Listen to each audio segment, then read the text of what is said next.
Welcome to my channel food freak. আজকে আমরা বানাবো বিফ চাপ। এখন বানাবো বিফ চাপ। বিফ চাপের জন্য আমি এখানে 500 গ্রাম গরুর মাংস নিয়েছি। মাংসগুলো একটু পাতলা করে কেটে নিতে হবে। এখন একটি হ্যামারের সাহায্যে মাংসগুলোকে থেতলিয়ে নিতে হবে। তো মাংসগুলো আমি থেতলিয়ে নিচ্ছি। আমার কাছে হ্যামার ছিল না, তাই আমি একটি পাতার মতো এরকম পাথর দিয়ে এটাকে থেতলিয়ে নিব। এখানে আমি চাপের সব মাংস থেতো করে নিয়েছি। এখন মাংসের মধ্যে দিয়ে দিচ্ছি 1 চা চামচ গুঁড়া মরিচ, গরম মশলা গুঁড়া দিচ্ছি 1 চা চামচ, ভাজা জিরার গুঁড়া দিচ্ছি 1 চা চামচ, দিচ্ছি 1/2 চা চামচ রসুন বাটা, 1/2 চা চামচ আদা বাটা, স্কিন সহ পেঁপে বাটা দিচ্ছি 2 টেবিল চামচ,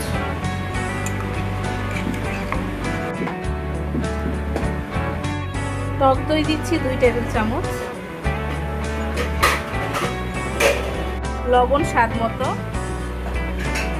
পেঁয়াজ বাটা নিচ্ছি 1 টেবিল চামচ।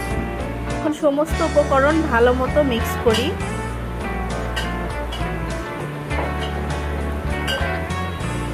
সব মাংসের সাথে সব উপকরণ, সব মশলাগুলো যেন ভালো মতো পৌঁছায়। এখানে আমি মিক্স করে নিয়েছি। এখানে পেঁপে বাটাটা অবশ্যই ইউজ করতে হবে, তাহলে মাংসটা তাড়াতাড়ি নরম হবে। এখন মেরিনেশনের জন্য দিয়ে দেবো। হাতে সময় কম থাকলে আপনারা 2 থেকে 2.5 ঘন্টা এটা মেরিনেশনের জন্য রাখবেন ফ্রিজে। আর হাতে বেশি সময় থাকলে সারা রাত এটা মেরিনেশনের জন্য রেখে দিবেন। এই মেরিনেশন করা চাপের মধ্যে আমি বেসন দিয়ে দিব। এখানে আমি বেসন দিয়ে দিয়েছি এখানে আমি 3 টেবিল চামচের মতো বেসন দিয়েছি। এখন বেসনগুলা চাপের প্রত্যেকটা সাইডে খুব ভালোভাবে লাগিয়ে দিতে হবে। ফ্রাই প্যানে তেল গরম হতে দিয়েছি। এখন আমি এই চাপগুলি দিয়ে দিব।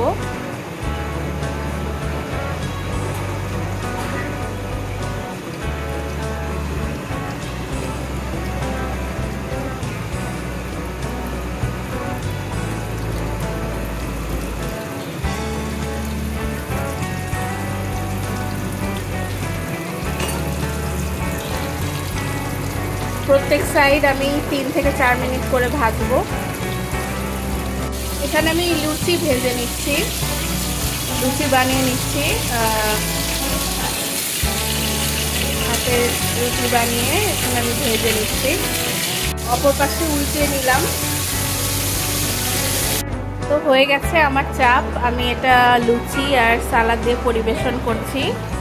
এখানে আমার সালাদটা হচ্ছে আমি দই, পুদিনা পাতা, কাঁচামরিচ বেটে এটার সাথে শসা কুচি আর পেঁয়াজ কুচি দিয়ে এভাবে পরিবেশন করেছি। তো দেখতেই পাচ্ছেন আমার দেখতে কত সুস্বাদু মনে হচ্ছে খাবারটা। তো ভিউয়ার্স, কেমন লাগলো আমার ভিডিওটা কমেন্ট করে অবশ্যই জানাবেন। আমার চ্যানেলটা সাবস্ক্রাইব না করা থাকলে অবশ্যই সাবস্ক্রাইব করবেন। Thanks for watching.